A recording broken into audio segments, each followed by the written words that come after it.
Welcome, everybody, to this fantastic conversation about strategy and operations at Boston Celtics. I am Sanjay Putrevu, the Dean of Business at Bentley.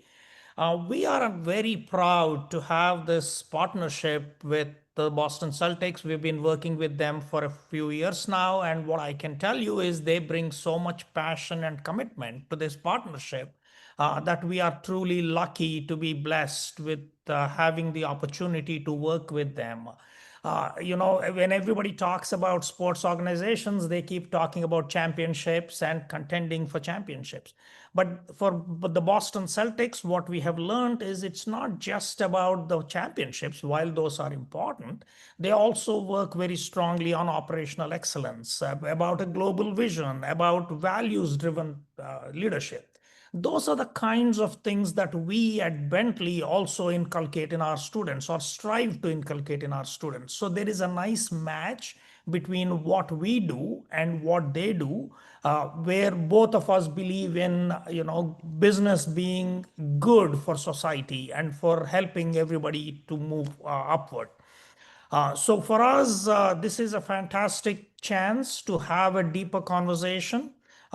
Having said that, we are very thankful for Andrew, Jeffrey, and others from the Boston Celtics organization to give us this time to spend some time to talk about their organization, their strategy. And to lead off, we have our own fantastic chair of management, Marcus Stewart, who is an expert in leadership and organizational behavior. So I'm going to turn it over to Marcus, who will introduce the speakers and also take it away from there. Thank you, Marcus.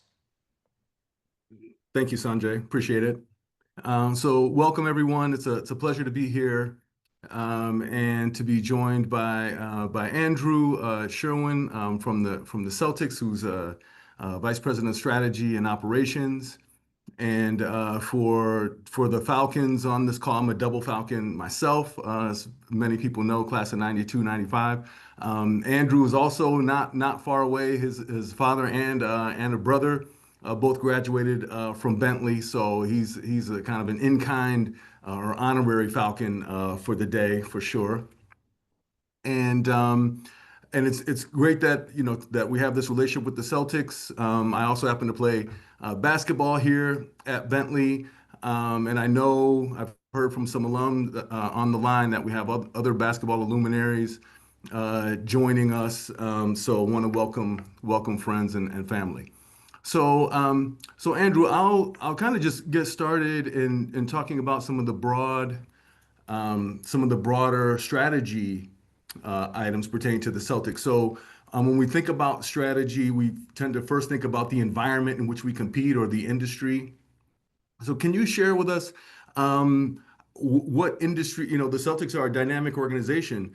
In what industry do the Celtics compete from your point of view, and who is your major competition? Sure. Sure. Well, first of all, thank you for having me. Happy to, help out with the partnership. And obviously, like you mentioned, with my father, my brother, like I spent a lot of time at when it was Bentley College back in those days. Yes. Phenomenal institution, great campus. Loved all the time I did spend there. So thank you Thank for you. that. But like, yeah, to your point of like, who's our competition? You know, generally speaking, we work in the world of entertainment. There are a lot of demands on people's attention in the world we live in today. So that's whether that's in the event space, whether that's in the content space, whether that's just in the general like ecosystem of like what's happening in obviously specifically in the New England area, but even from a global perspective, how does the Celtics resonate in that ethos? So how do we cut through the noise? How do we differentiate ourselves? How do we make, when it comes to purchase decisions, how do we make a Celtics experience more enticing than potentially another sporting event, potentially a concert, potentially a comedy, any sort of events that take place. But also, we also know that entertainment comes from our phones. It comes from TV.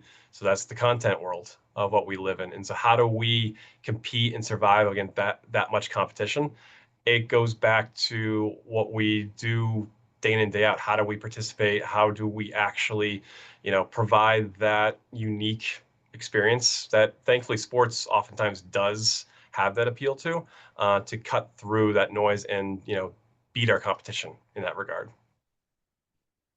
Thank you very much. Yeah. And so kind of following on that, then it's a dynamic, competitive industry in entertainment. What do you consider, or how do you understand the Celtics' competitive advantage relative to some of those other players in the entertainment industry? Or, Yeah. what makes you distinctive in that space? I mean, I think obviously in our local DMA, like the Boston Celtics are ingrained in the history of Boston and in New England. Um, Now with 18 championships, that obviously is definitely a competitive advantage. Like no one else can in our area can say that. No one else in the NBA can say that. But truly competitive advantage, I would say like it's the talent we have. It's the talent we have from specifically I'm speaking business wise, Mhm. is there a lot of talented individuals in our organization.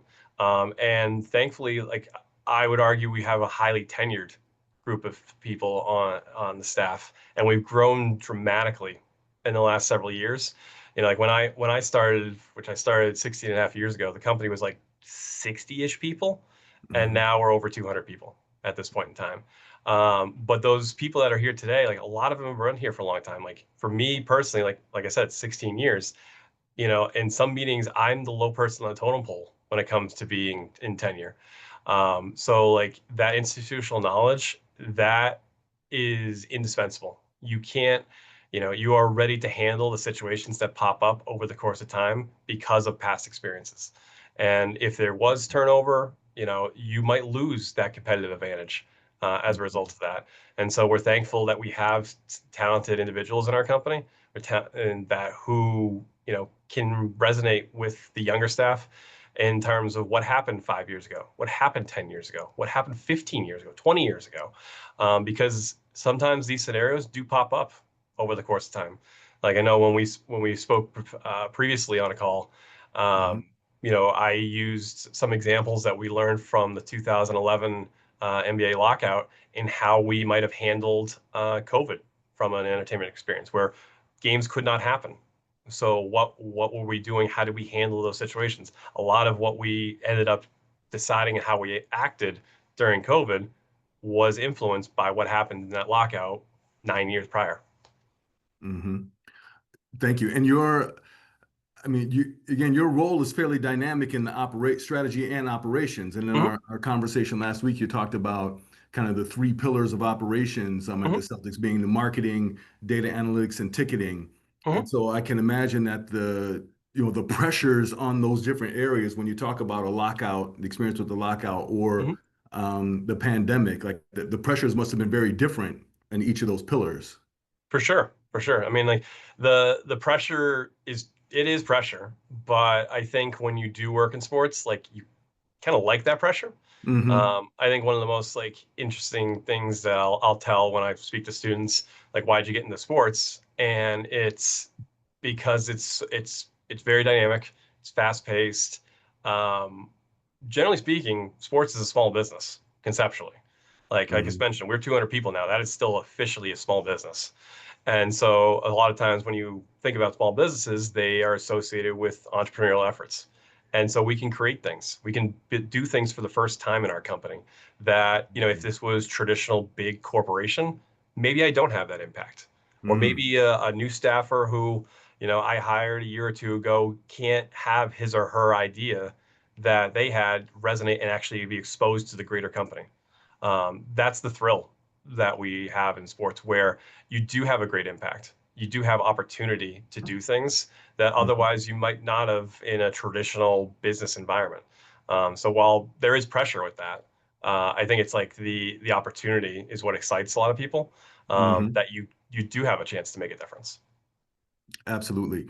And the small company, the 200 folks, I mean, that's first name basis, which is, Yeah. definitely an intimate setting and a great work situation.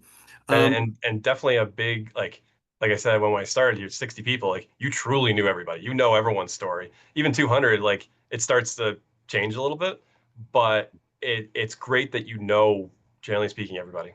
And it's like, I would say the environment here is like a family, where I do know a lot of what my coworkers, and like frankly, you can even remove the name, the label of coworker. You can call them friends and in effect family, because we do spend so much time working together because of day-to-day business, events, games, that like you might spend more time with your coworkers than you do your actual family. But what makes it great about being here is like we're all striving to do better. We're all striving to help and service the organization. We're also here to service the fans, and we're hopefully, putting together a championship product, whether that's on the court or even off the court.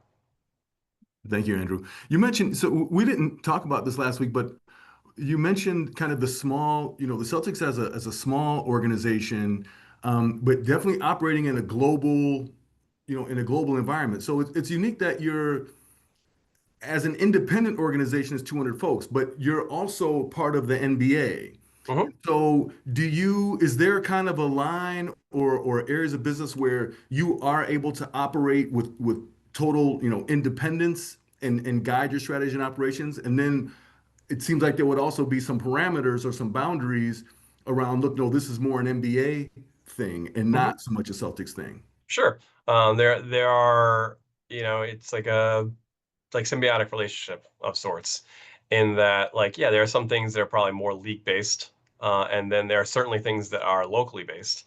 Hmm. Each team operates under the same kind of, we'll call it, framework or guidelines.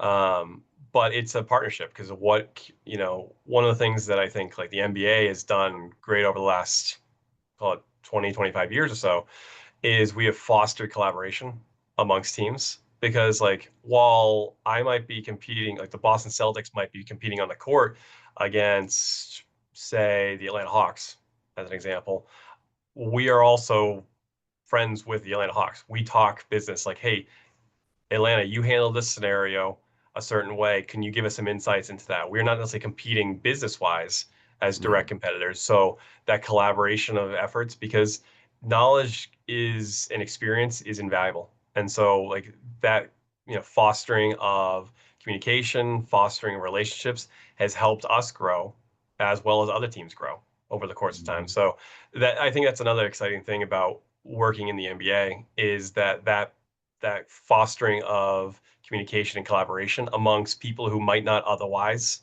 know each other is Hmm. is like a pillar of what the NBA has done for us over the last 20 25 years or so, where when I have a question, potentially I have 29-ish other people that might have been in my scenario, in my shoes, Yeah. with the other teams, to then pick their brain and then be more informed to be ready for when our time comes for that situation, to be prepared as possible. Thank you. Um, so thinking about the back to our strategy. So you talked about some of the things that offer you some competitive advantage and help you be distinctive, the history, the 18 banners and so forth. Um, Obviously those are things that are kind of immutable, like those can't be changed or taken away. But do you view those as sources of sustainable competitive advantage? I guess I'm wondering, like, how, when you think about competitive advantage for the Celtics, how sustainable are things as they are now? Um, I mean, they are as sustainable as we, I think, want to make them be. And I think is we should never rest on our like morals. It should be like we want to provide the best experience, the best opportunity to grow our business as Hmm. best as we can, regardless of outside factors. I think it's very easy, and I think the maybe the world looks at it this way, is like there's very easy ways to make excuses when things go south, and you can blame this, you can blame that, but at the end of the day, we all have a role and a function, and how do we do best with whatever hand we're dealt? And I think that's like a big key factor, is like there are things that I personally can control. There are things I personally cannot control. And I think Hmm. that's independent of sports, that's all business, that's all walks of life. And we are all dealt some hand. How do we respond to the hand that we're dealt? And so like that's the strategy that we have to operate. Like if let's say on-court performance wasn't stellar, we still need to operate like a championship organization, regardless of that. If Hmm. we are a championship caliber organization on the court, as we have been for the last several years, you know, we still need to provide a championship experience. We need to still maximize our opportunities while we can. So I don't think the ethos changes. I think it's just how we respond to the outside forces around us. Hmm. Thank you. So can you share or identify for us maybe some of the metrics that the organization uses to gauge performance? What are some of the things Yeah. that you're paying attention to?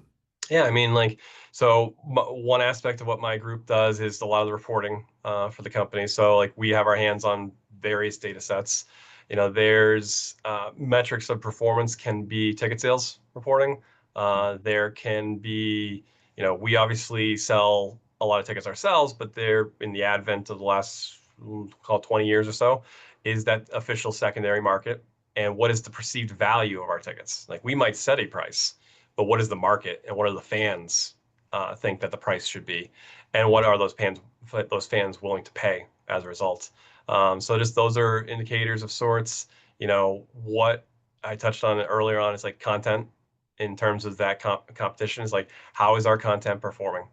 How many views, how many likes, how many engagements did we get out of the content? Because content is what can pull back the curtain and showcase what we are beyond what you obviously see on the court. Is there the behind the scenes access? Is there some way that we can connect that fan somewhere at home? Maybe it could be in the Boston area, could be on the other side of the planet. How can we connect them with some behind the scenes access of the content that we provide, and validating of sorts based on those metrics, how successful that content was. I think lastly, I think it's just as a whole, it's like how many people resonate or mention themselves as a Celtics fan. I think that is a bigger and bigger thing, as you mentioned a little bit earlier, like the global aspect of things. We would assume, you would hope in the Boston area, like you are a Celtics fan, but we want to grow that base further and further. So that more and more fans resonate, not only as a basketball fan or an NBA fan, but specifically a Celtics fan. Hmm. Thank you. Um, so maybe touching on some things that you referenced in passing previously, but some research like on reputation shows that fans will tolerate dips in performance if their team maintains, some consistent philosophy in the recruitment or types of players that they bring in or team culture, right, and things along those lines. Hmm. Um, in your experience, in your 16 years with the Celtics, has the organization ever had to consciously prioritize one goal over another, such as pursuing a championship at the expense of team culture or continuity? Or how do you consider those trade-offs, or how have you in the past? I mean, I think, as you started off by saying, like any dip in performance, I think it resonates back to how do we treat our fans? You Hmm. know, I Our fans are our customers, are lifeblood of what we do here. And so, whether times are great or times are bad, we need to treat them right. I think a lot, like I touched on a lockout, and I touched on obviously through COVID, like where the product wasn't there because of circumstance. And so, how do we treat our fans? How do we still cultivate that passion behind Celtics during those times when it wasn't naturally available like it always is during those times? So it's making sure we still treat people with the number one priority that they are over the course of time, because like it's very easy to dismiss that, I think. And I think realizing who matters, what matters, is truly paramount. And like that shouldn't change based on circumstance. It should be a belief that we value the people that support us year in and year out, regardless of any performance, gaps that might be, or, outside factors. Like I mentioned, I think in the previous question, like there's things that we can control. There are things we not cannot. But what Yeah. we can do is how we treat our fans. Yep. Thank you. All right, so I'll change gears just a little bit here and think and ask just in terms of about career and leadership development. So from a leader development perspective, can you share perhaps a significant challenge or two that you have encountered as you've kind of ascended the leadership path to Mhm. the vice presidency at the Celtics, Yep. and maybe something important you've learned along the way? Yeah, I mean, I think like leadership is takes many forms over time, and I think as time has gone on, you learn how to be a leader, and it's not always being the most vocal person. It's maybe Mhm. being the best example. But I think like challenges with it is staying at the forefront, leadership wise, maybe technology. Like things are changing rapidly. When I started here, wildly different technology set than it is today at the Celtics. Hmm. And so, how do we keep up with it? And how do we maximize the potential of those ever-changing, circumstances of sorts? I think that it is a daunting task, but I think what inspires me is like that's the challenge of the day. It's like how do you cultivate that in keeping up with technology, but also helping to maintain staff that can also keep up with the technology and the demands of the time. I think, the workforce of sorts, the mindset is different than when I started. It is. And I think maybe you could argue it's even different than it was 5 years ago of sorts. But maintaining that, listening to people, understanding, different points of view and pulling all together to put together the best plan and outcome of sorts. Because I think any sort of unilateral thought isn't helpful. We need to listen to the people around us and put together the best foot forward from there. Thank you. So Andrew, would you be willing to share maybe something like, because one of the key leadership concepts we talk about from starting with our freshman and undergrad programs and right through our MBA and executive programs is being a learner and dealing with setbacks, how you manage and move forward when you suffer a setback, a failing, something along those lines. Would you be willing to share an example of maybe a setback that you faced in your career and that was an important inflection or learning point, and you move forward from there? Yeah. I mean, like, I think setback of sorts, I think it's, you could take a small microcosm of a pitch. Like there are initiatives, a lot of people have ideas. Yep. And the thing is, not every idea can happen or be executed. There are probably some reasoning behind why not that your idea can work. But I think as I've grown over time, they're not saying no to say no. They're saying no because of X. And I think that's the thing people need to like be open to over the course of time. Take that feedback, take the pitch, and realize like maybe it's not the right time for that pitch. Mhm. Maybe the we are as an organization not ready for this moment. Maybe that's something 18 months from now is a more Yep. appropriate time for this. And realizing like it can't all be right now. And sometimes like realizing like maybe my pitch didn't have everything. Maybe I didn't have everything thought out of. Maybe I didn't involve all the key stakeholders at the point in time. So you know what? I'm going to go back to the drawing board and re-educate the stakeholders that I need on my side or my team to make sure that this is a cohesive effort behind all of us. And then hopefully the pitch for version two is even stronger and then does get adopted. I Mhm. think, realizing that not everything happens the first time is something I've learned over the course of my career here. And, I'm better off because of it, because, I think we all have knee jerk reactions like, oh, that's a good idea. Yeah. And then you pause and think about, logistics A, B, C, D, and E. And you're like, oh yeah, there's a good reason that's not a good idea right now. So, Right. Right. but you expose yourself because when you do, become more inclusive in that idea process of sorts, there are those with expertise that you can rely on that like I may not be the best person to answer that question, but so and so is, and then you work with them, you collaborate with them, and we've built as a whole that idea. We'll call it now as a product, and it's a better Mhm. product than it was before because of the collaboration that we've had amongst different stakeholders. Yeah. There's a lot of rich stuff there in that response, Andrew. I feel like the introspection and the critical thinking that you mentioned. So, okay, my pitch wasn't adopted or wasn't accepted.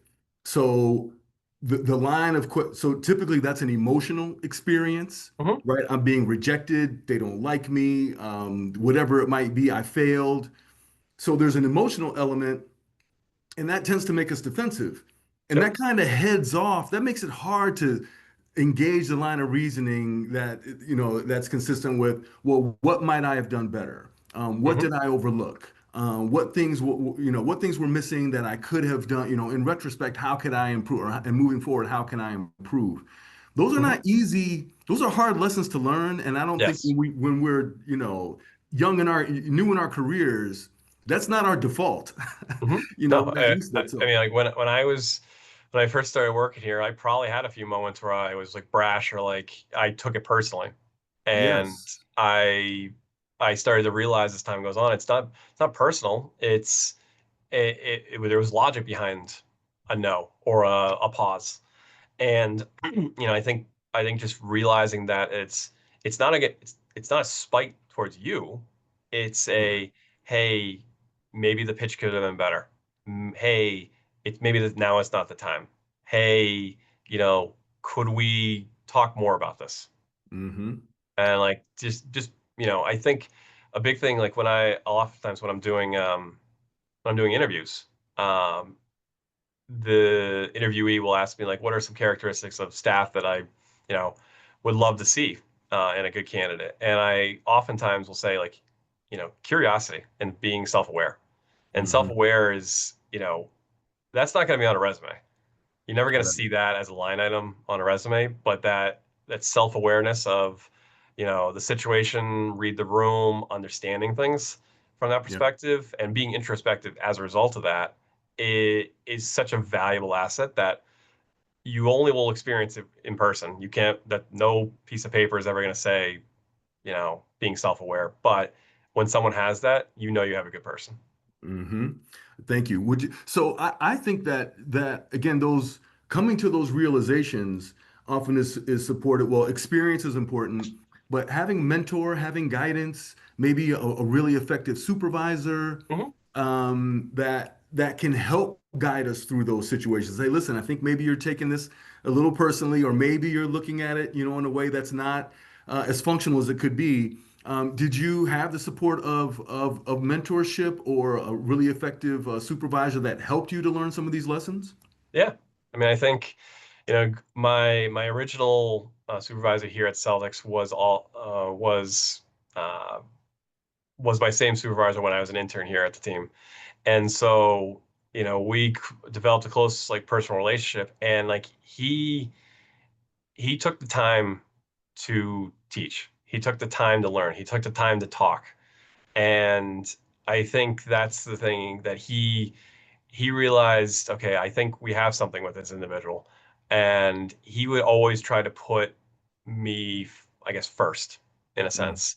Like I described this to a group of new hires recently that, Marcus, let's say you and uh, I'm introduced, I'm with one of my staff and we're meeting for the first time, and you and I have a good rapport, but my staff member doesn't have a good rapport with you at this time. mm, Forcibly understanding that my staff member, like, hey, Marcus, this is my staff member. Nice, like forcibly introducing, force yeah, them into the conversation. It removes that kind of awkward nature of sorts. So then maybe my staff member can build a bond with you, Marcus, and then right. cultivate that, because that has been an opportunity that has allowed me to grow over the course of time, where my boss at the time, he would introduce me to with his equivalent at another team, and then I was able to build a bond with that person, someone of higher rank than me, Hmm. and it helped me grow personally and learn from others as a result. But I also felt included, and like Yeah. that's also, I mean, you talk about like a personal um, reaction to things. Being included is helpful. It's an empowerment. It's a value proposition to a new hire or a young staffer that pays a lot more dividends than it does when you're actually saying the words, but the actual action of it makes them feel more valued as time goes on. Yes, yes, and thank you for that, Andrew. And it sounds like in that case, like your supervisor was kind of facilitating. Like we could say, well, he forced us to be together, but I'm facilitating, these interactions, facilitating maybe some project work, some situations where Yep. you collaborate, and that can then help, build that relationship. hmm And like, and Um, I've taken that to an extent too. It's where it's like also realizing like, the relationship, let's say I have with you, Marcus, it doesn't have to be about me. It can be about right. them. And like that, they matter too. Yes. Now that, I mean, now you're getting to me, another level of leadership where, we're the good of others, the support and the success of others and developing others to their potential is the priority, hmm not my own, personal win or my individual performance, right? I'm hmm subordinating that, my experience of it, for what I think is best for the team, best for the organization. Yeah. hmm Yeah, because if my team, my group grows, does better, feels valued, then in theory I'm doing good. Then Like you're winning. it'll take care of itself. So like I need them to be great. I need them to feel valued. I need them to grow. And in theory, all those things work. Things should take care of themselves. Yeah, thank you. I'm gonna just quick like go way outside of what we're talking about here and say, just because you mentioned your team, the Bentley University, formerly Bentley College and University, relationship with the Boston Celtics has always had a thread there in Dickie Lipe, who was our director for sports media and information, and did the stats for the Celtics for many years, and I think still I would always hear Grandy and guys on the broadcast calling out Dickie Lipe. So Oh yeah. had had to work them in there. Thank you for your Give them a little plug. There you go. there you go. All right. So we have about maybe ten minutes or so remaining in this portion of our conversation, and then we'll turn to Q&A. Then shifting back to strategy and operations. So I was wondering if, from a strategy and or from an operational perspective for you, what's an industry change that seems to offer promising opportunity for you and for the Celtics, and an example of an industry change that is a little more uncertainty or perhaps a threat from how you're seeing things now. Sure. Industry change, I might go more past tense, but like the advent of data over my career is truly a game changer. Like, um, a lot of what I would say when I started might have been gut or institutional knowledge, and those work. There's a blend of data and that needs to happen in business. But the accessibility to information has made things so much more obviously analytical, but like certain. Like we can actually have past data to understand what we expect to happen in scenario X, Y, or Z.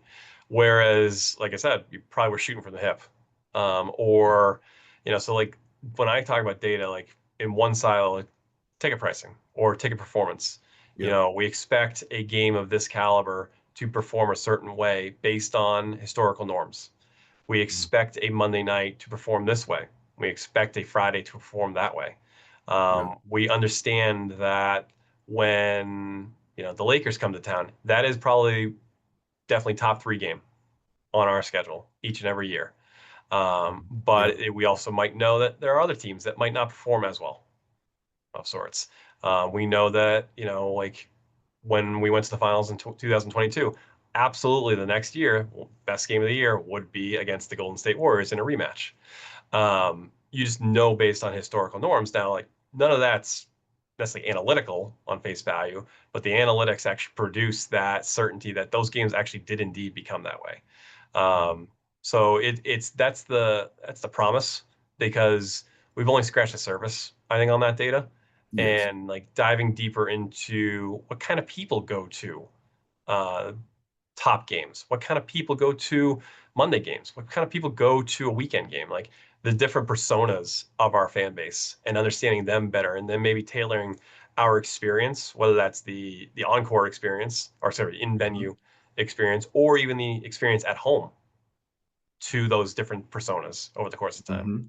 Hmm. Hmm. I'd say from a uncertainty perspective and like threat, like I don't know if necessarily it's a threat, but like AI is obviously the buzzword of today, Hmm. and I think it's just because it is uncertain.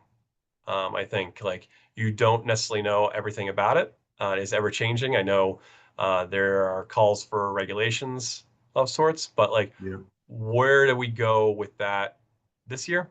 Where do we go with that in 5 years? And where is that in 10 years of sorts? Mm-hmm. And I think, the biggest thing is to do that introspective at a company-wide depth, because there are different aspects of AI that need to be understood. And I think there are different aspects of our company that know it better than others. And like, how do we apply it? How do we apply it to our day-to-day business needs? But also being mindful of what it can and can't do. It's not a magic wand.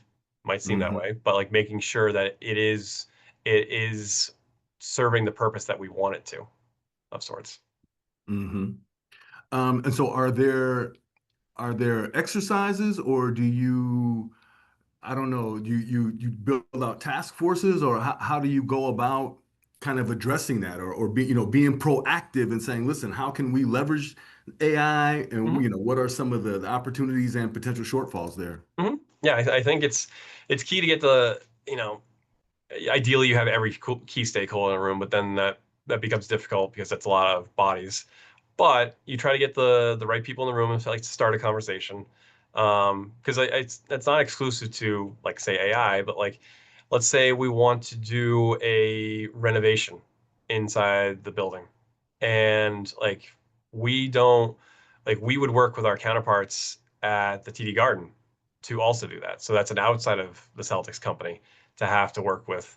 But we work together to collaborate to put together that best experience. Like, who are the stakeholders? Who might have an opinion? Who might have experience doing something in the past?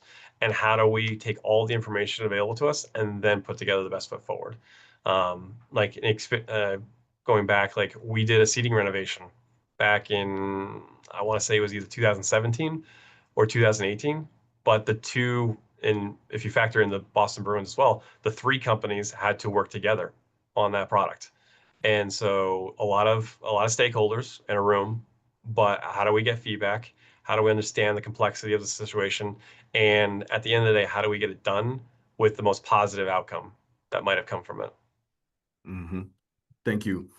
And so that takes me uh, kind of, you talk about stakeholders, like some of the themes that have emerged in our conversation have to do with kind of the long tenure and experience that you have collectively in the organization and among leadership, and including yourself, involving stakeholders and different kinds of decision making and processes, and strategizing and so forth, and bringing some of that prior experience to bear when you face difficult situations. So you talked about kind of bringing the experience from the 2000 lockout in, when we hit the pandemic. Um, and we didn't talk about this before, but I just wondered, when you talk about drawing on prior experience to help inform us for challenges we face next, um, sometimes we feel like that can be, a double-edged sword, right? Because Mhm. we have experience that's relevant and can help inform us now, but the new situation is also fundamentally different, right? It's Mhm. 10 years later, it's 5 years later, and it's Mhm. not a lockout, it's something else, or it's not a Mhm. pandemic, it's some other thing. So do you have kind of any guidelines, or is it more intuitive when you kind of determine how much of this prior experience is relevant and how much of this is new that we need to figure out now or in real time? I would probably say it's case by case Hmm. situation, but you should take the base case of the past and say, yes, that is what has worked before. Let's assume it's worked.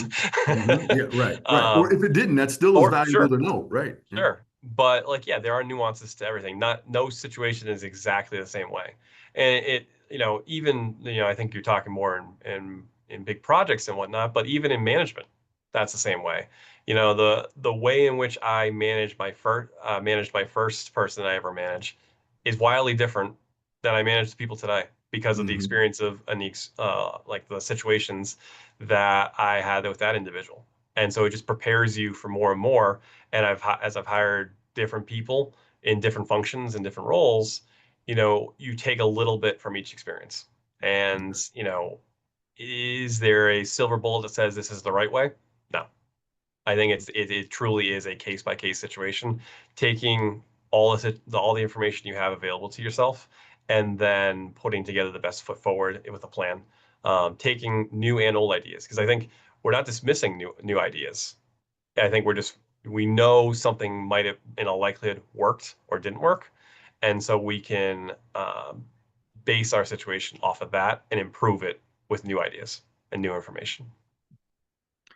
Thank you. And sometimes it can be easy to lose sight of how many, just how drastic or how dynamic change can be, Mm-hmm. right? From one period, I have 5 more years experience now, or thinking from your career, I have 10 more years of experience now than I did last time I was in this situation. Mm-hmm. The employees I'm dealing with, that direct report of the team might have a different composition, or they're differently experienced now, Mm-hmm. and so forth. So, and all the learning that's happened in that period of time. So, yeah, it's hard to plug and play or do something off the shelf from a prior experience on Mm-hmm. something that's current. So we'll turn our attention to what we have from the audience. Yeah, thank you for this discussion. We have a lot of questions that were submitted in the Q&A, so we're going to do our best to get to as many of them as we can. But Andrew, I want to start with the question we received. What does an average day look like for you during your job? For example, maybe a day before a big game. I'd say too many meetings. That's the first thing. I would say we've gotten that question before, and like the blessing and the curse is there. I would say no day is the same, especially working in sports, and that's a little bit of like why I love what I do here. Is that today is different than yesterday, which is going to be different than tomorrow, which is going to be different than Friday, which is going to be different than next week, and it makes it's a challenge. It's puts a little stress on you, but it's that opportunity to do something different. Like from a base case true day-to-day thing, it's obviously meet with the key stakeholders on my team, meet with others outside of our group that might need some assistance with a certain project.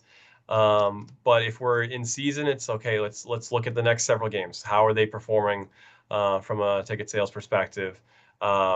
What are we working on to build for more data analytics for a certain group or department that had a request for us? Like we do sometimes product sprints with our data infrastructure where, okay, so-and-so, this department has asked for something. Okay, we're going to map it out and say, okay, we're going to say July 1st to July 14th. We'll put together a plan for that and execute, and we should be good for that. Then we'll have another sprint from the 15th to the 30th, et cetera.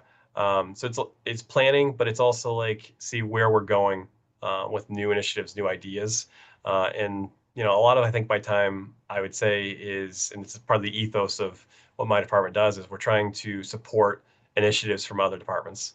Like we may not be the lead, but we are trying to help you succeed in whatever initiative you are leading yourselves. Right, which would require a lot of meetings. Yeah. Oh yes. Oh yes. But like meeting, I might sound like meetings are bad, but like they're good. They're great to communicate and facilitate conversations over the course of time and get the viewpoint of what everyone is trying to work on, what everyone's trying to achieve. Yeah, absolutely.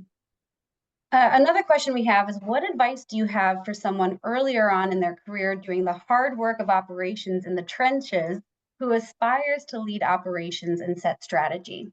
Sure. I would say, be a sponge. Always try to learn more from not only people in your like direct lane of work, but also those outside of it. They had different vantage points that could be valuable too. But it's, I think the number one thing is always being curious. Ask questions. You know, Marcus, we were talking earlier about like taking information from the past and, what do you take with anything new? The thing is that you should take the information from the past and say like, not necessarily challenge it, but like ask, why do we do it a certain way? Like, just because we've always done it a certain way doesn't mean it's necessarily the best way per se. It might be, but it doesn't have to be. Yeah, definitely. We got a lot of questions around that and sort of, how do those with institutional knowledge stay current with how each generation engages with a sports experience like buying gear and attending games? Mhm. Have any other examples like that? Yeah, I mean, I think, frankly, listening to the fan, like one of the bigger initiatives the last couple of years has been audience capture. So like, yes, we get a lot of information from transactions, say like ticket purchases and whatnot, but like, let's do surveying. Let's hear from our fans. Let's collect information about what their affinities are, what they're interested in, what could be something that maybe we don't, you know, we might not know ourselves, and like, wow, a piece of data is actually confirming like maybe this demographic is actually more interested in a certain product or service that, your gut might not infer. So it's like, I think it's a lot of it's like, frankly, listening and taking the opportunity, using data, using the tools that we have in place to try to listen and put together a strategy. Can I jump in just for an add-on to that? Because at Bentley here, we take ethics and corporate social responsibility very seriously, and have I think the oldest ethics center in a business school in the country. Um, so the information you talked about, the fact that there are different audiences, like who goes to a Monday game, who goes to a playoff game or a Mhm. Saturday or whatever it might be. There are a lot of data that you're presented and that you can inform you about things. Can you share an example maybe of how that can present an ethical challenge for you? Whether that's around ticket pricing or otherwise, when you have this insight into different demographics and different audiences that attend different events. Mhm. I think like you could say ticket pricing, like I think, you know, there is an aspect of, you know, what can we get for our ticket? Like we could get a high number for a ticket. Doesn't mean we should price it that way. Not necessarily. And because as things get more and more expensive, are you cutting off an element of the fan base? And so is it always about the almighty dollar? Maybe not. Like I think that that's the thing, and like there are trade-offs with that. Like, do you want the immediate dollar, or do you want the long-term value? Like, is it better to get the fan in our ecosystem at a certain price point, to which then hopefully they come back next year and engage with us, whether that's purchase a ticket, buy a jersey, engage with us on social media. But like now we've got them to like renew their fandom, we'll call it. And then from that perspective, if we can get them to renew year in and year out, participating in, we'll call it Celtics basketball as a whole, we hope to make them a fan for life. And so, like, in the immediate, that one purchase might not be, we might sacrifice there potentially, but did we acquire a fan as a result? That might be more important. Thank you. Sorry for the interruption there, Laura. No, please, Marcus, interrupt as much as you want. We have another question. How do you identify which traditions are worth keeping versus which are holding back innovation? Traditions. Okay. I think it's what are the pros and cons? I think like I think ideas from the past are valuable, but they are not etched in stone. They're not law per se. But though those traditions or ways in which we've done things in the past, again, don't always have to be that way. Is there a better way to do that? Like, could we, completely, reinvent our data infrastructure and how we handle things at the Celtics? We could, but is there a true benefit to it of sorts? Is there what do we get out of making that change? Is there risk involved in making that change? Is there are there enough resources to make that change? Is it the right time to make that change? I think it again goes case by case basis. But what are the pros? What are the cons? And do the pros significantly outweigh the cons? Yeah, yeah.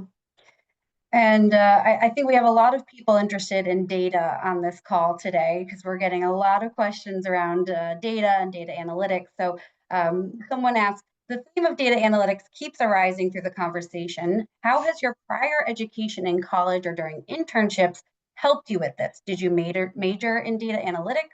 Did you know a large amount going in, or did you learn about the techniques along the way? Definitely the latter. Yeah. I'd say so. So I went to school for sports management, and so that was what kind of piqued my interest as a high school student. at that time. And then, at that point, you don't really fully understand what is sports management. Like walking, hey, I want to be the GM. Like that was never going to be me. But you start to learn more and more about what business is in a sports organization, and you picked it up over time. I think like my original role was truly in ticketing and the operational aspects of it, but there was a sliver of data that was in there, and it piqued my interest. And over time, you try to like sharpen your tools.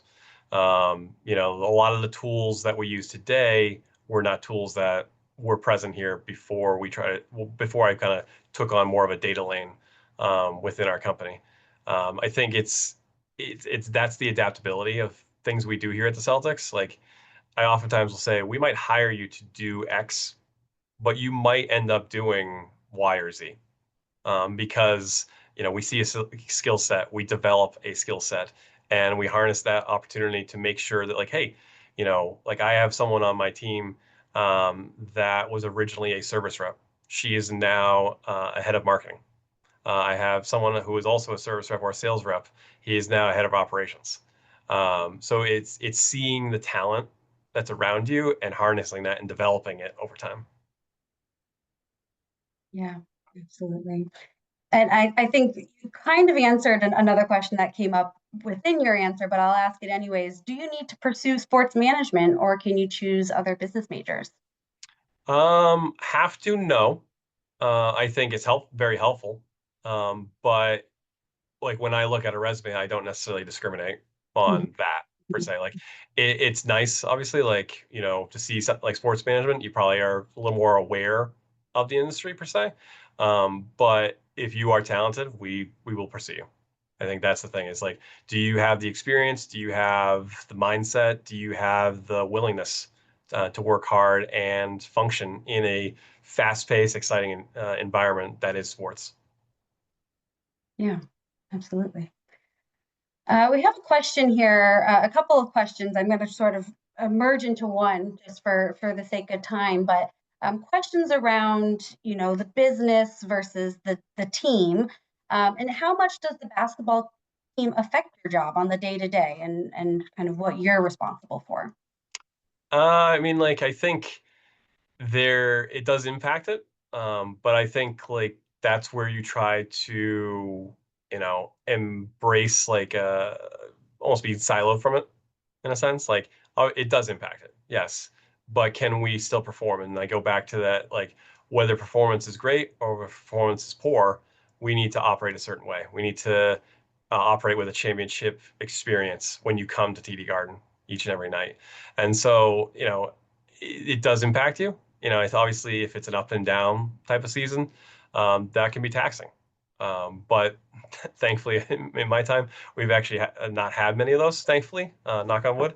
But just I guess generally speaking, like yeah, like you do live and die by the highs and lows of the game. Like I would say, like particularly in the playoffs, like everything is a tight turnaround for potentially 2+ months. What I mean, even in my personal life, like what happens, if we win tomorrow night's game, that impacts what I'm doing this weekend. And it could be for business purposes, or we could be done, or we could win it all. It's all contingent upon that. So it does impact that aspect significantly, especially in the playoffs. Right, right. And probably also contributes to the culture and this feeling Yeah, of being a family. Yeah, yeah, yeah. I mean, a year ago, we obviously celebrated a championship, and it was the thrill of a lifetime. yeah. Um, but it's also you are in it at that Mhm. point in time. It is emotional, but it is the thrill of a lifetime. Yeah, yeah, what a high. What would you say is the best trait to be successful, or most important traits to be successful in your field of sports and entertainment within the NBA? Willingness to learn, Hmm. willingness to do whatever, um, and being that self-aware mindfulness. And I think like reading the room is a real skill. And I Hmm. think like, seeing how can I help, but not trying to be like front facing, like more of, if I remember as an intern, one of the things that I kind of adopted was, read the room, don't necessarily have to ask the immediate question, but maybe gather up all my questions after the fact and then learn more after the fact. Or, okay, my boss or supervisor, he or she is bogged down with X, Y, and Z. So you know what? I'm going to take it upon myself to actually do, not necessarily be asked to do it, but I know I can do it. So I'm going to take, these 2 projects off his or her plate for that time being so that we're working collaboratively. So it's not always being asked what to do. Sometimes it's taking the initiative, reading the scenario in front of us and say, okay, you got that, I've got this. Yeah, yeah. I think that's great advice, not just for the NBA. I think that Yes. probably stretches across all industries and jobs and roles. Well, I was going to chime in that, in some ways you're singing my song as a leadership development professor and scholar, in that being a learner, seeing opportunity, being proactive, those are best practices through whatever 50 years or a century of research into leadership. The very best folks are, and the most versatile folks are learners, to be able to adapt with the time and let go of some things and figure out new ways to do things. So thank you for that. That's the thing. You constantly have to learn because the industry is changing, the world's changing, and I'm too young to retire. So, so there's many more years of work ahead. There you go. Absolutely. Well, thank you, Andrew. We really appreciate your time today. Thank you to you, Marcus, as well. Apologies, we didn't get to all the questions in the chat, but I do think Andrew touched on a lot of the themes that came up throughout the session. So we do appreciate your time and willingness to share with us today. Absolutely. Great time. Thank you for having me.